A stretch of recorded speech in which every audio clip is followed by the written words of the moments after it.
हम कुसुम झा नवी मुंबई से छी। पहले जुहू में रहे छलहुँ हेँ, आब अखन हम नवी मुंबई कमठे में रहि रहल छी। तऽ एकटा नारियल के हम अलग तरह से बनबै छियै। एहिठिना मुंबई में बनै छै अलग डिजाइन से, और हम अपन अलग डिजाइन से बनबै छी। नारियलों के चटनी हम अहाँके बतबै छी।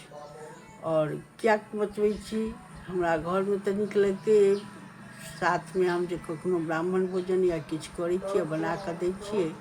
दोसरो सब लोक सब कहै छथिन बड़ नीक लागल चटनी, पूछै छनि केहन लागल तऽ कहै छथिन नीक लगैया। ताहि दुआरे हम ई रेसिपी अहाँ सबके बतबै छी। नारियल लऽ लेब, धनी पत्ता तऽ सबमे हमसब डालिते छियै। धनी पत्ता, मिरचाइ, नून, संग में खटाई में नींबू हुआ तो नींबू डाल देवे, नहीं हुआ तो आम के अचार तो अपना सबके घर में रहते, अचार के डाल देवे। डाल को ओहिमे कनी गुड़ डाल देवे और पीस के देखबे खा के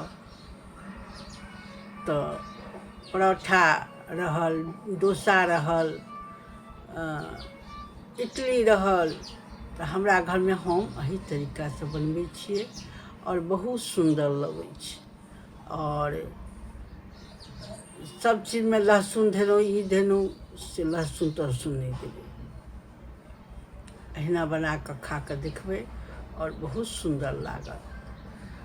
और लाइक कमेंट जरूर करब, सब्सक्राइब करबै और देखबै जे हम बढ़िया सब के लगै छनि तहन और आगाँ सब बतायब। गलती सलती सब क्षमा करै छी, गोर लगै छी। कुसुम किचन जरूर बनते। कुसुम किचन में हम अहाँ सबके देखायब रंग रंग के रेसिपी, मिथिला के सेहो, बाहर के सेहो, जे हमरा अबैया ओ गुण सब हम जे कहै छी फेसबुक पर देखलिए जे सब अबैया, बहुत चीज सब बाकी है, सबटा डालब हम ई सब पर। और सब बहिन के, मिथिलानी के जते हमर छथि फ्रेंड सब, लक्ष्मी गृहिणी, कुसुम, फेसबुक के सब सखी सब देखत, आनंद उठाबत।